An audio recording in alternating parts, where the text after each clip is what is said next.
Hello friends, मैं Neeru codes with Neeru में आपका स्वागत करती हूँ। आज का ये वीडियो उन लोगों के लिए है जिन्हें HTML और CSS में कुछ भी नहीं आता है, वो बिगनर्स हैं, लेकिन उनके कोर्स में या सिलेबस में HTML और CSS है। उन्हें HTML और CSS की बेसिक्स चाहिए, तो इसमें मैं आपको कुछ इम्पोर्टेंट HTML के टैग्स और CSS में कुछ इम्पोर्टेंट पॉइंट्स बताऊंगी। पूरे सारे टैग्स तो बता पाना बहुत मुश्किल है, क्योंकि HTML में बहुत सारे टैग्स होते हैं और CSS में भी बहुत सारी चीजें होती हैं, तो एक वीडियो में सारी चीजें बता पाना बहुत मुश्किल है। फिर भी मैं बहुत सारे इम्पोर्टेंट जो भी टैग्स होते हैं जो सभी को आने चाहिए और CSS में भी कुछ इम्पोर्टेंट पॉइंट्स आपको बताऊंगी। तो चलिए शुरू करते हैं। सबसे पहले HTML का फुल फॉर्म होता है हाइपर टेक्स्ट मार्कअप लैंग्वेज, और HTML में हम टैग्स यूज करते हैं। ये जितने भी आपको ये दिख रहे हैं ये सारे HTML के टैग्स हैं, ये जो मैंने यहाँ पे लगा रखे हैं। और इसे कुछ नहीं, इसमें कुछ करना नहीं है, सिर्फ आपको विजुअल स्टूडियो ओपन कर लेना है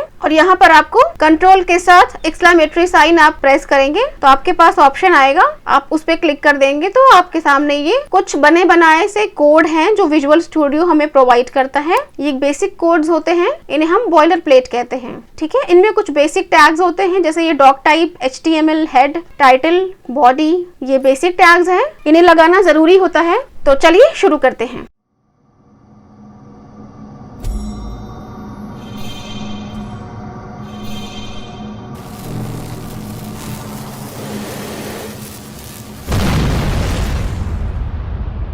सबसे पहला टॉपिक हम लेते हैं HTML में हेडिंग्स। हेडिंग टैग होता है, ये 6 तरीके के होते हैं। देखिए यहाँ पर हमने H1 लिखा और इसके अंदर हम लिखेंगे हेडिंग 1।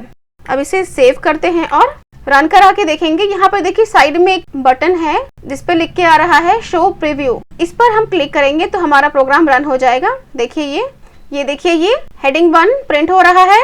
अब इस लाइन को हम कॉपी कर लेते हैं और इसे पेस्ट करेंगे। यहाँ पर हमें सिर्फ नंबर चेंज करने होंगे, H2, यहाँ पर हेडिंग 2 और यहाँ पर हेडिंग 2 को क्लोज किया। ये सबसे इम्पोर्टेंट बात आपको याद रखनी होगी कि HTML में हम जो भी टैग्स लगाते हैं साथ ही साथ हमें उसका क्लोजिंग टैग भी बनाते चलना है। जो भी टैग हम ओपन करेंगे उसे हमें क्लोज करना बहुत इंपॉर्टेंट है। अब VS कोड में अगर आप कोडिंग कर रहे हो तो VS कोड आपको क्लोजिंग टैग साथ में प्रोवाइड करता है। जैसे ही आप कोडिंग करो, कोई टैग स्टार्ट करोगे तो वो साथ ही साथ उसका क्लोजिंग टैग बना के दे देता है आपको। लेकिन अगर आप नोटपैड पे कोडिंग कर रहे हो, नोटपैड पे अपना कोड लिख रहे हो, तो आपको ये बनाना पड़ेगा। तो इसे बिल्कुल भी मिस मत कीजिएगा, नहीं तो आपका प्रोग्राम रन नहीं होगा। देखिए सारे टैग्स हमने बना लिए हैं। अब इन्हें सेव करेंगे और रन करा के देखेंगे। देखिए हेडिंग 1 का साइज सबसे बड़ा है, उससे छोटा साइज हेडिंग 2 का है, उससे छोटा हेडिंग 3, उससे छोटा हेडिंग 4 है, हेडिंग 5 उससे भी छोटा है और सबसे छोटा हेडिंग 6। ये जो भी साइज हैं ये फिक्स हैं, इसकी साइज हम छोटी या बड़ी नहीं कर सकते हैं। और इनको जो भी हेडिंग्स हैं इनको प्रायोरिटी के हिसाब से यूज किया जाता है। इसके साथ ही P टैग होता है जिसे पैराग्राफ टैग कहते हैं। इसमें हम कोई भी पैराग्राफ, लाइन, कोई भी सेंटेंस कुछ भी लिख सकते हैं। जैसे यहाँ पर मैं हेलो लिखती हूँ, हेलो वर्ड। इसे सेव करेंगे और रन करा के देखेंगे। देखिए हमारा हेलो वर्ड प्रिंट हो रहा है। अब ये पैराग्राफ टैग हम कितनी बार भी यूज कर सकते हैं, जितनी बार हमें चाहिए हम उतनी बार यूज कर सकते हैं। अब अगर हम चाहते हैं कि ये जो हमने हेलो वर्ड लिखा है ये तो नॉर्मल प्रिंट हो रहा है, देखिए यहाँ पर ये नॉर्मल प्रिंट हो रहा है। हम चाहते हैं कि इस बार हम जो हेलो वर्ड लिखें या जो भी हम सेंटेंस या लाइन लिखना चाहते हैं, अगर आपने MS वर्ड पढ़ रखा होगा तो उसमें बोल्ड, इटैलिक, अंडरलाइन ये सारी चीजें होती हैं, तो उन्हें भी हम यहाँ पर लगाना चाहते हैं। तो सबसे पहले देखिए यहाँ पर अगर हम B टाइप करेंगे तो B से बोल्ड होता है, ये बोल्ड टैग है। अगर हम I लिखेंगे तो I से इटैलिक टैग होता है, देखिए ये इटैलिक टैग है। ये सारे टैग्स हम एक साथ यूज कर रहे हैं। और यहाँ पर मैं लिखूंगी my name is Nirupama Sharma. और मैंने अपनी इस लाइन में देखिए मैंने अपने नेम को, ये लाइन को मैंने बोल्ड भी किया है और इटैलिक भी किया हुआ है। इसे सेव करेंगे और रन करा के देखेंगे। देखिए ये जो हेलो वर्ड है इसको इस लाइन से अगर आप कंपेयर करेंगे तो ये थोड़ा सा बोल्ड भी है और थोड़ा सा इटैलिक भी है। मैंने अभी अंडरलाइन की बात की थी, अंडरलाइन हम यहाँ पर लगाते हैं अपने हेडिंग में। अंडरलाइन U टैग से लगता है, देखिए मैंने U लिखा, U टैग लिया मैंने और यहाँ पे हेडिंग 1, इसे सेव करेंगे, रन करा के देखते हैं। देखिए हमारा ये हेडिंग 1 अंडरलाइन हो चुका है। अब अगर हम चाहें तो हम यहाँ पर इमेज भी लगा सकते हैं। इमेज के लिए हमें img टैग लेना होगा और यहाँ पर हम किसी भी इमेज का नाम दे सकते हैं जो हमारे कंप्यूटर में पहले से ही सेव्ड होनी चाहिए। देखिए ये इमेज आ गई है हमारे पेज पे। अब ये इमेज बहुत बड़ी है, देखिए ये इमेज कितनी बड़ी है। हम इसे थोड़ा सा छोटा करना चाहते हैं तो हम यहाँ पर ही हाइट और विड्थ दे सकते हैं। अगर यहाँ पर हमने हाइट दे दिया 100 और विड्थ भी दे दिया 100 या 150, कुछ भी हम दे सकते हैं। अब इसे हम सेव करेंगे और रन करा के देखते हैं। देखिए हमारी इमेज कितनी छोटी हो गई। ये हमारे हेडिंग टैग्स, इमेज टैग और पैराग्राफ टैग है। इसमें हमने बोल्ड टैग भी सीखा, इटैलिक भी सीखा, अंडरलाइन भी सीखा। अब इसके बाद एक और इम्पोर्टेंट टैग होता है HTML में, टेबल। टेबल बनाना बहुत इम्पोर्टेंट है, टेबल आना चाहिए हर किसी को। तो चलिए टेबल बना लेते हैं। सबसे पहले हमने H1 लिया, यहाँ पर हम लिखेंगे मार्कशीट। अब टेबल बनाने के लिए हमें टेबल टैग यूज करना होता है। टेबल टैग बना लिया है हमने। अगर टेबल में हमें रो बनानी है तो हमें TR टैग यूज करना होगा, और अगर हमें कॉलम बनानी है तो TD टैग यूज करना होगा। और अगर टेबल में हमें हेडिंग देना है तो हम TH टैग यूज करते हैं। तो क्योंकि यहाँ पर हमें सब्जेक्ट के नेम लेने हैं तो हम यहाँ पे TH टैग यूज करेंगे। यहाँ पर हम सब्जेक्ट के नाम लिख लेते हैं, इंग्लिश, हिंदी, मैथ्स। अब इसे हम सेव करते हैं और रन करा के देखेंगे। देखिए यहाँ पर हिंदी, इंग्लिश और मैथ्स लिख करके आ रहा है, लेकिन हमने तो टेबल बनाई थी, लेकिन हमारी इस टेबल में ना ही रो है और ना ही कॉलम है ना। रो तो है क्योंकि हमने यहाँ पर TR टैग यूज किया है, तो रो तो है, लेकिन वो दिख नहीं रही है क्योंकि यहाँ पर हमने कोई बॉर्डर ही नहीं यूज किया। अगर हम यहाँ पर टेबल टैग में बॉर्डर लगा लेते हैं, अब इसे सेव करके रन करा के देखेंगे तो देखिए एक बॉर्डर लाइन आ गई है। अब यहाँ नेक्स्ट लाइन में हमें कुछ मार्क्स देने होंगे, तो इसके लिए फिर से हम TR टैग बना लेते हैं और इस बार हम TD टैग यूज करेंगे कॉलम के लिए। यहाँ पर कुछ वैल्यूज दे देते हैं, इसे कॉपी कर लेंगे, हमारा काम थोड़ा सा फास्ट हो जाएगा। देखिए वैल्यूज दे दी हैं, मार्क्स दे दिए हैं हमने। अब इसे सेव करेंगे और रन करा के देखेंगे। देखिए टेबल बन चुकी है हमारी। इसकी देखिए हेडिंग में यहाँ पे इंग्लिश, हिंदी और मैथ्स, और यहाँ पर इसके मार्क्स प्रिंट हो रहे हैं। देखा आपने कितना इजी है टेबल बनाना। नेक्स्ट एक टॉपिक होता है फॉर्म। हम कहीं भी जाते हैं तो हमें फॉर्म भरना होता है, रजिस्ट्रेशन फॉर्म, एडमिशन फॉर्म, बहुत सारे ऐसे फॉर्म होते हैं जो हमें फिल करने होते हैं। HTML में हमें फॉर्म बनाना भी आना चाहिए, एक बहुत इंपॉर्टेंट टॉपिक है ये। तो चलिए अब हम फॉर्म बनाते हैं। फॉर्म बनाने के लिए हम यहाँ पे लिख लेंगे रजिस्ट्रेशन फॉर्म, और फॉर्म बनाने के लिए फॉर्म टैग यूज किया जाता है। यहाँ पर हमने फॉर्म टैग बना लिया है। अब रजिस्ट्रेशन फॉर्म में हमेशा सबसे पहले नेम होता है, तो पहले हम यहाँ लेंगे फर्स्ट नेम, और इसके लिए हमें यहाँ पे इनपुट टैग लेना होगा। इनपुट टैग में देखिए यहाँ पर इनपुट टाइप में देखिए यहाँ पर टेक्स्ट लिखा हुआ आ रहा है।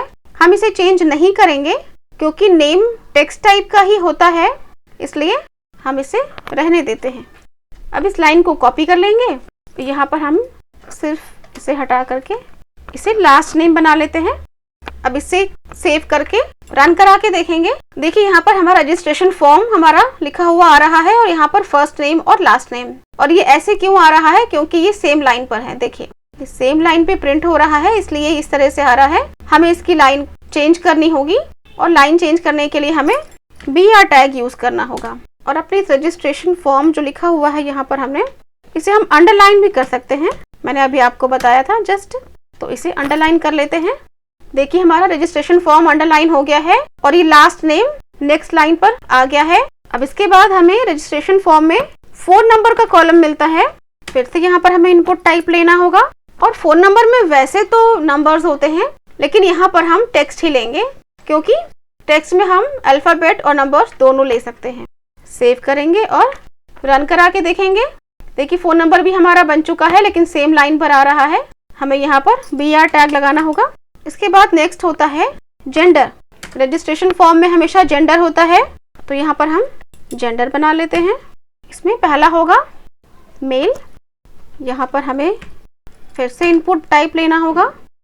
अब यहाँ पर इनपुट टाइप में हमें टेक्स्ट की जगह रेडियो बटन लेना होगा। हमें रेडियो लिखना होगा और यहाँ नेम में हमें मेंशन करना होगा कि हम जेंडर बना रहे हैं। अब इसी लाइन को हम कॉपी कर लेते हैं। यहाँ देखिए हमने फीमेल बना लिया। अब यहाँ पर हमने रेडियो क्यों लिया है मैं अभी प्रोग्राम रन करके आपको बताती हूँ। और यहाँ नेम में हमें दोनों में सेम ही लेना होगा, सेम वैल्यू लेनी होगी। अगर हमने वैल्यू चेंज कर दी तो ये हमें प्रॉब्लम आ सकती है हमें, और क्या प्रॉब्लम आएगी मैं अभी बताती हूँ। इसे सेव करते हैं और रन करा के देखेंगे। देखिए यहाँ पर रेडियो लेने का पर्पस ये था कि यहाँ पे देखिए ये दो ऐसे रेडियो बटन बन करके आए हैं, और इनकी क्वालिटी क्या होती है कि इन बटन्स को एक बार में एक ही बटन आप क्लिक कर सकते हैं, एक ही सिलेक्ट कर सकते हैं। जैसे देखिए यहाँ पर मैंने मेल पे क्लिक किया तो मेल क्लिक हो गया। अब अगर मैं फीमेल पे क्लिक करूंगी तो ये मेल वाला हट जाएगा। देखिए मैंने फीमेल पे क्लिक किया तो फीमेल सिलेक्ट हो गया, लेकिन मेल पर से मेल हट गया। अब मेल पे क्लिक करूंगी तो फीमेल हट जाएगा। ये एक खास बात होती है रेडियो बटन की। और यहाँ पर जो हमने इसकी जो वैल्यू दी थी नेम में, यहाँ पर हमने जेंडर दिया हुआ है। ये दोनों वैल्यू सेम इसलिए रखते हैं कि ये जो हमारा HTML है वो इन दोनों को सेम ट्रीट करे, वो ये समझे कि ये दोनों सेम टाइप के बटन हैं। अगर यहाँ पर हम इसकी वैल्यूज चेंज कर देंगे तो फिर ये सेम टाइप से ट्रीट नहीं होगा। अब इसके बाद हमारे रजिस्ट्रेशन फॉर्म में सबमिट बटन होता है और एक पासवर्ड बटन होता है। पहले हम सबमिट बना लेते हैं। अब यहाँ सबमिट बटन में हमें यहाँ पे सबमिट देना होगा और इसकी वैल्यू भी सबमिट। ऐसे ही हमें पासवर्ड का बना लेना है, लेकिन पासवर्ड में हमें ये ध्यान रखना है कि यहाँ पासवर्ड में यहाँ पर हमें टेक्स्ट की जगह पासवर्ड देना होगा। और ऐसा क्यों करना है मैं अभी दिखाती हूँ। अब इसे सेव करते हैं और रन करा के देखेंगे। देखिए ये हमारा first name, last name, phone number, gender, male, female, submit button देखिए इसी लाइन पर बन गया है क्योंकि हमने BR टैग नहीं लगाया था। और यहाँ पर ये पासवर्ड। तो सबसे पहले हम सबमिट में BR टैग लगा लेते हैं। देखिए ये हमारा सबमिट बटन नेक्स्ट लाइन पर आ गया है। अब देखिए यहाँ पर हमने फर्स्ट नेम दिया था, यहाँ पर हम कुछ भी टाइप कर सकते हैं। देखिए यहाँ पर मैं अपना नाम टाइप करती हूँ Nirupama, last name Sharma, phone number में मेरा फोन नंबर, ये जेंडर। लेकिन अगर पासवर्ड में हम यहाँ पर पासवर्ड टाइप करते हैं तो वो अगर इस तरह से दिखेगा टेक्स्ट में या नंबर में तो वो ठीक नहीं है ना। पासवर्ड हमेशा डॉट में या एस्ट्रिक फॉर्म में आता है, इसलिए हमेशा हम यहाँ पर पासवर्ड देते हैं। देखिए मैं यहाँ पर कुछ भी टाइप कर रही हूँ तो देखिए ये डॉट में आ रहा है। इसमें आपको मैंने अल्फाबेट टाइप किया या नंबर टाइप किया ये आपको पता नहीं चलेगा, किसी को भी पता नहीं चलेगा। इसीलिए यहाँ पर जब हम पासवर्ड का बटन बनाते हैं तो इनपुट टाइप में पासवर्ड मेंशन करते हैं और उसके बाद हम यहाँ पे सबमिट पे क्लिक कर देंगे तो देखिए हमारा फॉर्म सबमिट हो गया। ठीक है।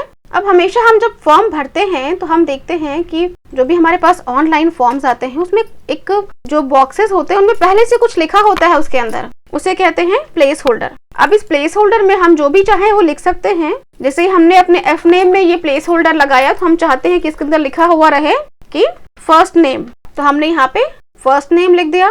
जैसे यहाँ पर हम चाहते हैं यहाँ पर लिखा हुआ रहे लास्ट नेम, तो हमने यहाँ पे लास्ट नेम लिख दिया। हम जो भी चीज यहाँ पर मेंशन करेंगे वो हमारे यहाँ पर हमारा फॉर्म बना हुआ है वहां पर उस बॉक्स के अंदर लिखा हुआ आएगा। मैं अभी आपको प्रोग्राम रन करके दिखाती हूँ। यहाँ पर हम चाहते हैं कि फोन नंबर लिखा हुआ आए और यहाँ पासवर्ड में पासवर्ड लिखा हुआ आएगा। ठीक है, चलिए इसे हम सेव करेंगे और रन करा के देखेंगे। ये देखिए हमारे सारे बॉक्स के अंदर जो भी हमने यहाँ पर लिखा था वो सब भी कुछ लिखा हुआ आ रहा है। देखिए यहाँ पर देखिए लिखा था ना हमने फर्स्ट नेम, तो देखिए बॉक्स के अंदर फर्स्ट नेम लिखा हुआ है। यहाँ पर लिखा था हमने लास्ट नेम, तो देखिए लास्ट नेम लिखा हुआ आ रहा है। यहाँ देखिए हमने फोन नंबर लिखा था तो ये फोन नंबर लिखा हुआ आ रहा है। यहाँ पे पासवर्ड लिखा था तो पासवर्ड लिखा हुआ आ रहा है। अब जैसे इसके अंदर हम क्लिक करेंगे और यहाँ पे कुछ टाइप करेंगे तो देखिए ये हट जाएगा। ये सिर्फ ये बताने के लिए होता है कि हमें इसके अंदर क्या फिल करना है, हमें यहाँ पर क्या टाइप करना है, क्या चीजें किस चीज की वैल्यू देनी है हमें। देखिए सारी चीजें हट गई ना। अब यहाँ पर हम पासवर्ड दे देंगे और उसके बाद हम इसे सबमिट कर देंगे। देखिए हमारा फॉर्म सबमिट हो गया। ये थे हमारे कुछ बेसिक और इम्पोर्टेंट HTML के टैग्स जो हर किसी को आने चाहिए। अगर आपको इनसे ज्यादा पढ़ना है, अगर आपको लगता है कि हमें HTML में जितने भी टैग्स होते हैं सारे ही जानने हैं, डीप नॉलेज चाहिए हमें HTML में, तो मैंने अपने चैनल में HTML और CSS दोनों के ही टॉपिक वाइज वीडियोस बना के डाले हुए हैं। आप उन पे जा करके आप उन्हें देख सकते हैं। हर एक टॉपिक पे वीडियो वहां पर पहले से अवेलेबल है। तो ये हमारा रजिस्ट्रेशन फॉर्म है। ठीक है, अब हम थोड़ा सा CSS पढ़ लेते हैं। तो CSS पढ़ने के लिए हमें थोड़ी सी चीज़ें यहाँ पे चाहिए होंगी, उसे हम बना लेते हैं पहले। जैसे यहाँ पर हम इसे कॉपी कर लेंगे, यहाँ पर फॉर्म 1 और यहाँ फॉर्म 2 कर लिया हमने। p टैग बना लेते हैं, यहाँ लिख देंगे कोड्स विद नीरू, इसे भी कॉपी कर लेते हैं। यहाँ पर लिख लेंगे निरुपमा शर्मा और यहाँ लिख लेते हैं, यहाँ लिख लेंगे HTML एंड CSS। अब हम आते हैं अपने CSS पे। CSS का फुल फॉर्म होता है कास्केडिंग स्टाइल शीट और ये 3 तरीके की होती हैं। HTML का काम हमारे वेब पेजेस पर ये होता है कि HTML हमें हमारे वेब पेज का एक स्ट्रक्चर बना के देता है। अगर हम कोई वेब पेज बना रहे हैं तो उसका स्ट्रक्चर हमें HTML बना के देगा और CSS उसमें डिजाइनिंग करता है। अगर हमें कलर लगाना है, फॉन्ट चेंज करना है, उसमें कुछ ब्यूटीफुल इमेजेस लगाने हैं, डिजाइनिंग करनी है, मतलब उसकी ब्यूटी को बढ़ाने के लिए हमें CSS यूज करना होगा। उसे सुंदर बनाने के लिए, अपनी वेबसाइट को ब्यूटीफुल बनाने के लिए हम CSS यूज करते हैं। और उसके बाद अगर हमें अपने वेबसाइट में लॉजिक यूज करनी है तो उसके लिए फिर हमें जावास्क्रिप्ट करनी होती है। PHP भी यूज की जाती है, कई सारी लैंग्वेजेस यूज करते हैं, पाइथन भी यूज की जाती हैं। मेनली ये इन दोनों लैंग्वेजेस के बिना, ये दोनों HTML और CSS के बिना हमारी वेबसाइट नहीं बन सकती, ठीक है। और CSS 3 तरीके से यूज की जाती है। पहला तरीका है इनलाइन CSS। इनलाइन CSS मतलब जब हम उसी लाइन पर CSS यूज करते हैं। जैसे कि अगर हमें किसी एक लाइन पे कोई डिजाइनिंग करनी है, कलर फॉन्ट चेंज करना है, तो हम उसको उसी लाइन पे CSS लगा करके उसे चेंज कर सकते हैं। जैसे यहाँ पर अगर हमें H1 पे हमें CSS लगानी होगी तो देखिए यहाँ पर हम लिखेंगे स्टाइल और इसमें ले लेंगे, लिखेंगे कलर। अब कलर हमें कौन सा चाहिए, हम यहाँ पे ले लेते हैं रेड। और ये P में हम यहाँ पर भी देखिए इनलाइन मीन्स हमें हर एक लाइन पे CSS लगानी होगी। यहाँ पर देखिए हमने यहाँ पे फिर से स्टाइल लिया। अब यहाँ पर हम बैकग्राउंड कलर लेंगे और यहाँ पर येलो, ठीक है। हमने अपने H1 के फॉन्ट में रेड कलर लगाया है और पैराग्राफ के बैकग्राउंड में येलो कलर लगाया है। इसे हम सेव करते हैं और मैं आपको रन करा के दिखाती हूँ। देखिए रजिस्ट्रेशन फॉर्म का जो फॉन्ट है वो रेड हो गया है और ये कोड्स विद नीरू का बैकग्राउंड येलो हो गया है, ठीक है। नेक्स्ट होता है इंटरनल CSS। इंटरनल मीन्स इसी पेज पर, ये जिस पेज पर हम काम कर रहे हैं HTML के पेज पे, इसी पेज पर हम CSS लगा सकते हैं। जैसे यहाँ पर हमने लिख लिया स्टाइल, हमें स्टाइल टैग लगाना होगा। अब इसके अंदर हम CSS लगा सकते हैं। जैसे यहाँ पर हमने P में P टैग हमने यूज किया है ना, तो यहाँ पर हमने P लिया।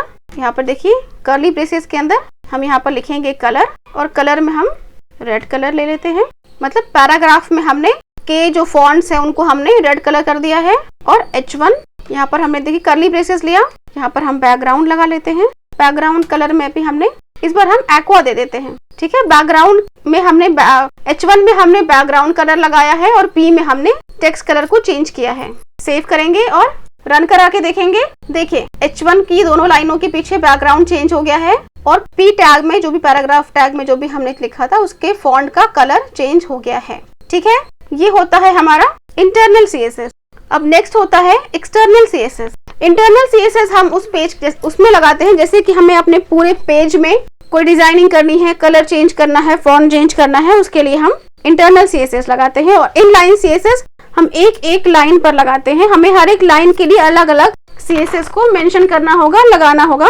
इंटरनल CSS में हम एक पूरे पेज को अलग कलर, बैकग्राउंड, फॉन्ट जो भी हम उसमें चेंजेस करना चाहते हैं वो कर सकते हैं। और एक्सटर्नल CSS के लिए हमें एक नया पेज बनाना होता है और क्योंकि वो CSS का पेज होता है तो उसका एक्सटेंशन .css होना चाहिए। और एक्सटर्नल CSS का यूज होता है कि अगर हमने इनलाइन CSS के लिए हम हर एक लाइन पर CSS लगाते हैं तो अगर हमारे पास बहुत सारी लाइनें हुई तो हमें दिक्कत होगी, परेशानी हो जाएगी हर एक लाइन पर CSS लगाने में, इसलिए हम इंटरनल CSS यूज करते हैं। अब अगर हमारे पास एक पेज है तो हमने इंटरनल CSS लगा लिया, पूरे हमारे पेज में हमने डिजाइनिंग जो भी हमें कलर, फॉन्ट, बैकग्राउंड जो भी देना है हमने दे दिया। अब अगर हमारे वेबसाइट में 8, 10, 12 पेजेस हैं तो फिर हमें हर एक पेज पर CSS यूज करनी होगी, जो कि बहुत मुश्किल है, परेशानी होगी हमें।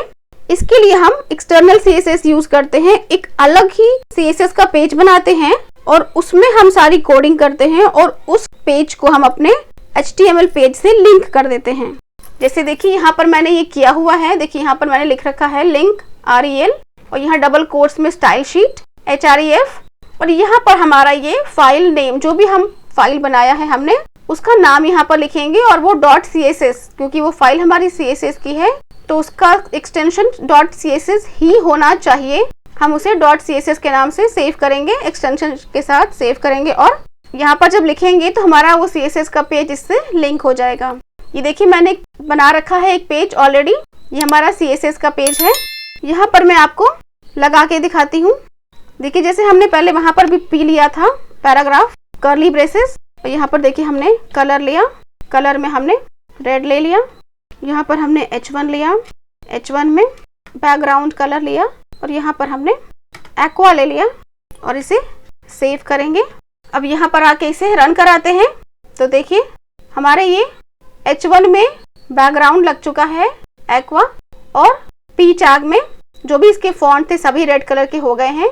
और देखिए यहाँ पर हमने कोई CSS मेंशन नहीं किया है, देखिए यहाँ पर भी नहीं है, हेड में भी कोई CSS नहीं लगी है, यहाँ पर भी नहीं लगी है। ये हमने एक नए पेज पे, अलग पेज पे CSS लगाया हुआ है। तो ये है हमारे HTML के कुछ इम्पोर्टेंट टैग्स और CSS के कुछ इम्पोर्टेंट टॉपिक्स जो हर किसी को आने चाहिए। और ये बहुत इजी है, आपने देखा टेबल बनाना भी कितना आसान था, रजिस्ट्रेशन फॉर्म बनाना भी उतना ही आसान है और CSS लगाना भी, चाहे वो इनलाइन हो, इंटरनल हो, एक्सटर्नल हो, ये सभी अलग अलग तरीके से लगाए जाते हैं लेकिन बहुत ही इजी हैं। आप थोड़ा सा इस वीडियो को देखेंगे, थोड़ा सा ध्यान से इसको नोट डाउन करेंगे कि कैसे लगाना है, कैसे यूज करना है और फिर आपके पास अगर कोई बुक है तो आप उससे देख के पढ़ाई कर सकते हैं या फिर मेरे वीडियोज है, मैंने आपको बताया है, मैंने टॉपिक वाइज HTML CSS पर वीडियो बना रखा है, आप उसको भी देख करके पढ़ाई कर सकते हैं। तो आज के लिए इतना ही, अगली बार फिर कुछ नया सीखेंगे, तब तक के लिए बाय।